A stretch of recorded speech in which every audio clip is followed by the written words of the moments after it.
পেশনাবেরা মহিলাদের হক্কানি পীর মাশায়েখদের সোহবতে যাওয়ার প্রয়োজনীয়তা কী সে বিষয়ে আলোচনা করব। এসে দেখছেন এটা হলো একটি গ্যাসের চুলা।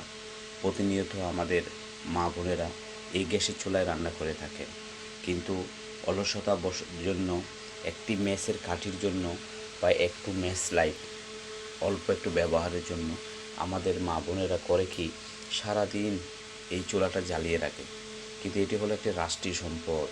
এই সম্পদ নষ্ট করলে আল্লাহ সুবহানাহু তাআলা তো শাস্তি দিবেন। এরপর রাষ্ট্রীয় আইনেও কিন্তু রাষ্ট্রদ্রোহী মামলা হতে পারে, জেল হতে পারে এবং ফাঁসি হতে পারে।